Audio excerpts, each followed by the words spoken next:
Hi, anyone and everyone. This is Kim, the Humble Hermit from Come As You Are Oracle. I'm going to do the collective for today. Today is Thursday, May 1st, 2025. You may follow me on the book, the talk, the tube.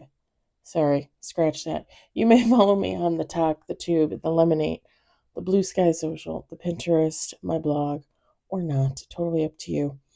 Take what resonates, leave what doesn't. If it doesn't fit, don't make it fit. If some of it fits, we love that for you. Whatever does not, please just leave it on the table for someone else.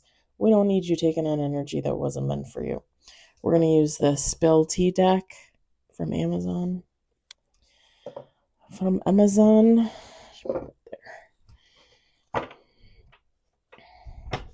had to decompress when I got home. I ate my dinner.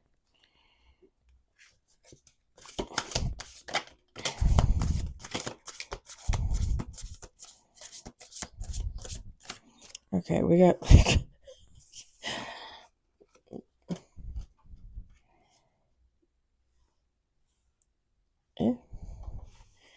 Okie dokie.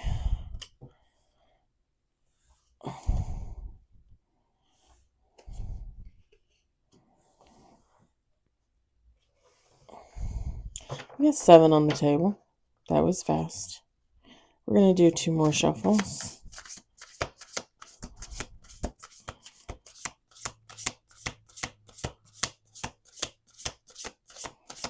I hope everybody had a good day. I feel like I should turn on the other light. Like, why does this light feel so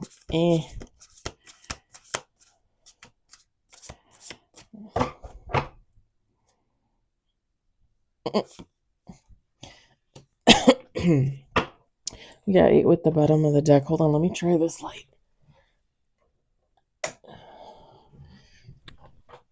Okay, a little bit better.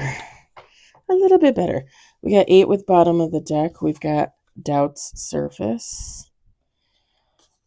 We've got loyal or not. New alliances. Unmasking motives. Silent understanding. Unspoken desires. We've got karmic lesson. And we've got adventure awaits, bottom of the deck. Feminine, masculine, take how it resonates. It doesn't matter. So you had some doubts about a connection.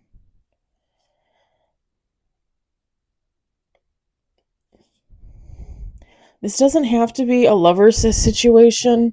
Actually, I kind of almost feel like this is more of like a friend or a family member that you're close to with the new alliances. And I know it's going to sound, but like there's 2 people. There's 2 feminines on here, feminine and masculine. Pardon me, it doesn't matter. Like, to me, it gives off friend vibes, but you can take how it resonates if this is more relationship related for you. It's really just somebody having doubts about a connection. Like, is this person for them or not for them?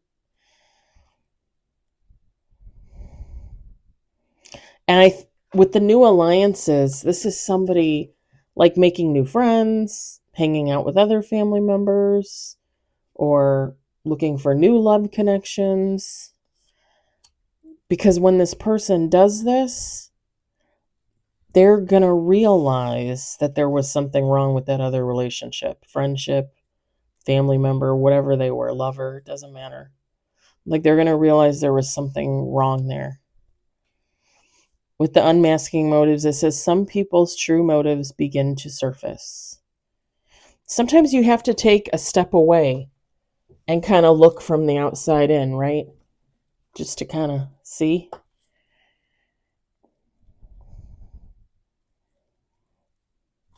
With the silent understanding, unspoken understanding creates a deep connection.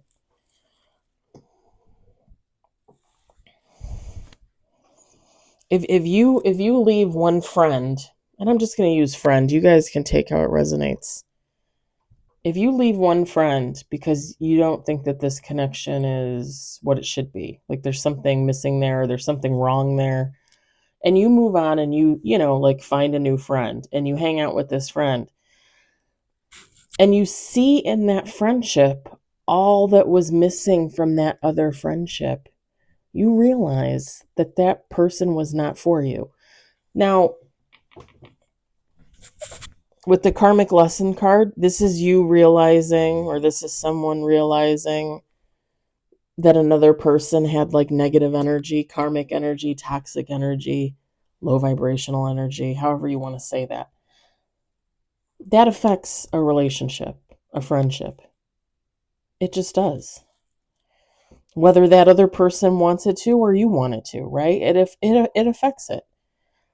And when you get into this new friendship, you realize, holy shit, that other friendship was, like,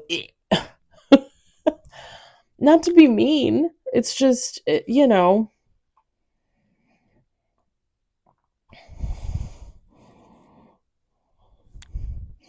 And what are the motives there for hanging on to such a friendship? What are their motives? If they're the low vibrational one, if they're the toxic one, why are they hanging on to you? Probably because you give off the positive energy. They're probably an energy vampire of sorts. And why do you try to hang on to that friendship? Because it's comfortable. Because you've been in it a while. Because you think you know that person. Because you don't want to hurt someone's feelings.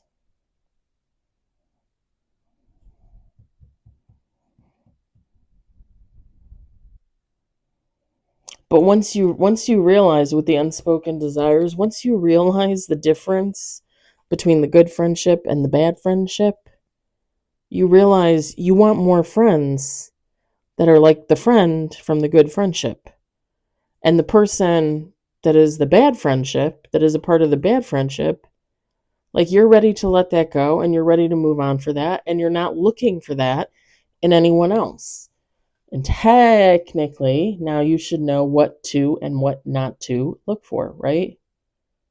Did that make sense? Know what to look for. I like to make faces. At the end of the day, it's a lesson. It's a lesson. Any type of karmic connection is always going to be a lesson, whether it's a lover, a friend, a family member, or you even, like rethinking your own karmic whatever. Why do I feel like I don't have the words today? We all have karmic tendencies, right? I've said this before. We've all been a karmic to someone else, just like someone else has been a karmic to us. And I've used myself as an example. To my ex-husband, I was karmic. I was his karmic. His relationship with me was supposed to make him realize what he should look for or not want in his next relationship. Again, I can't really control what he does, I mean, I want him to be happy. I want him to find his forever person, But did he learn what I taught him when we were in that relationship, when we were exiting that relationship?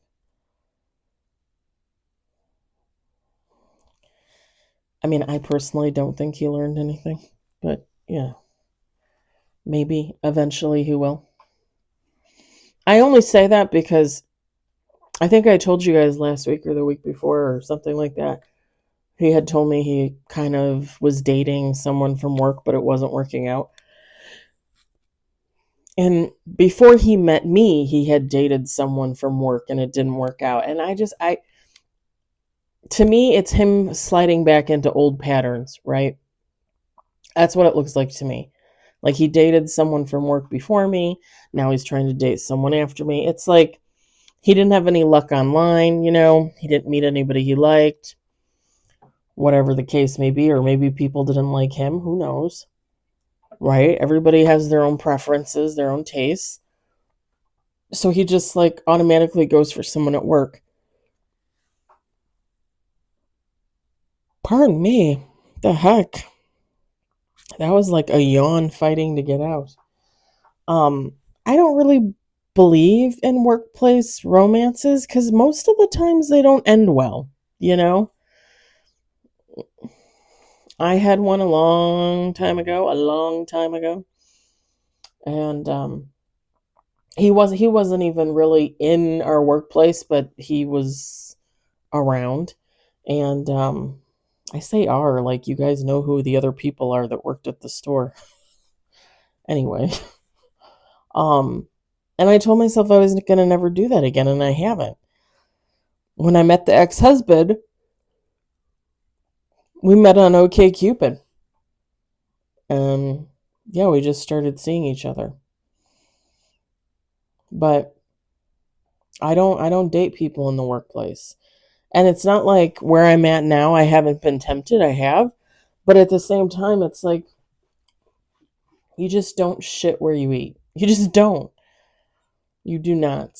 And I've seen plenty of people in the warehouse where I work do that and have it backfire on them horribly.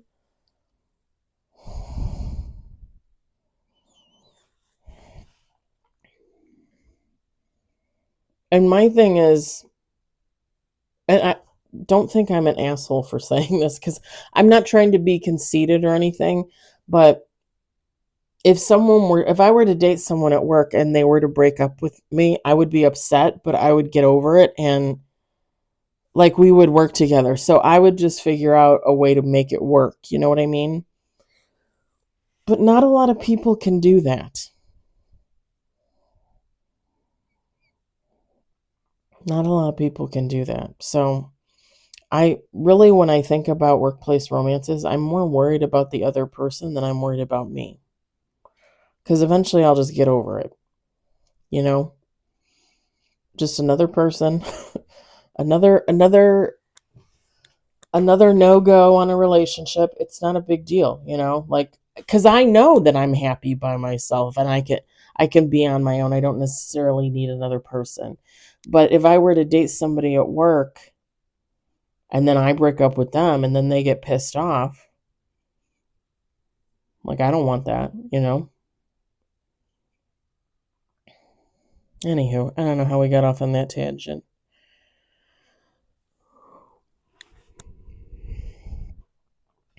All right, learning your lesson.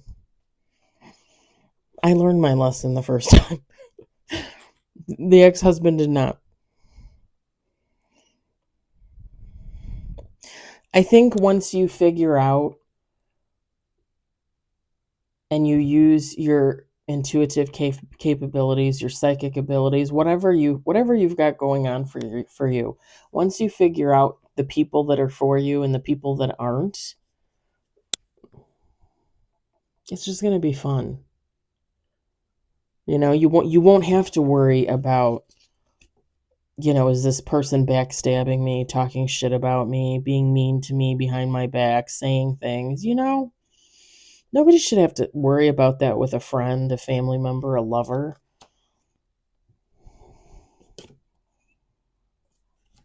Once you figure out the people that are for you, the people that you can work with positively going forward,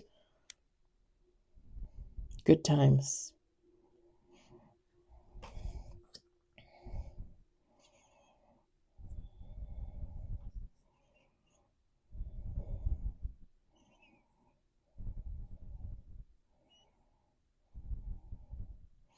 I think you also have to realize, too, with the silent understanding, you have to realize, too, that just because someone hurt you doesn't mean the next person is going to hurt you, right? And readers say that all the time, especially when we talk about signs, right? Signs.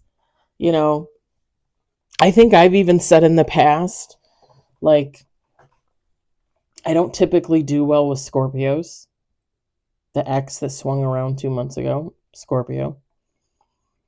Technically, I think he's on the side of Sagittarius, or is it Libra? He's closer to either the end or the beginning of Scorpio. I can't remember. There was a guy I dated, the rapist, a long time ago. He was a Scorpio.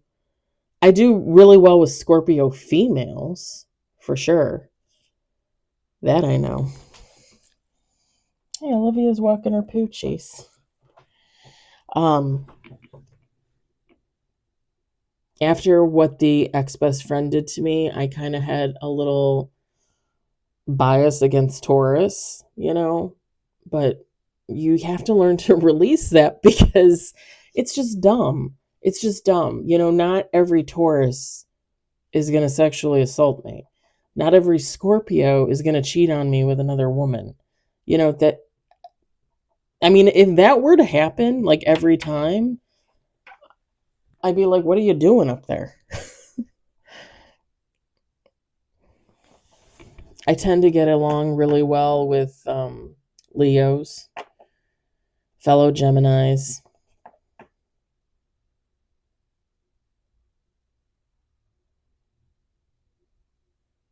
Virgos. I get along with Virgos real well. My good friend at work is a Virgo. The lady that left at the end of last year to move to Wisconsin with her boyfriend, she's a Virgo. Yeah, I get along with Virgos really well. Friendship wise, I don't think I've ever been in like a relationship with one. But yeah, you tend to think like, oh, I get along with this one, but I don't get along with that one. When in reality, you just got to look at it like every person is different. And like I just said, the ex that swung around 2 months ago, he's a Scorpio. And I can't remember, but he's either more Libra or he's more Sagittarius Scorpio. That would make him slightly different than like a true Scorpio, like someone Scorpio in the middle, right? Everybody's a little different. Not everybody's the same. Not every Taurus is going to be the same. Not every Aquarius is going to be the same. People tend to be like, oh, a Pisces? I don't like Pisces. Why? Why? I've had some great Pisces friends, I think we just tend to like gain this bias and then we can't look beyond it. But when you understand that in yourself more and you understand others more, like you're going to be able to make deep connections when you're not doing surface level judgment. You know what I'm saying? All right. I'm going to leave it there. I hope the message resonated for you. I hope you enjoyed it. I hope, if anything, you found it entertaining. I'll talk to you later. Bye.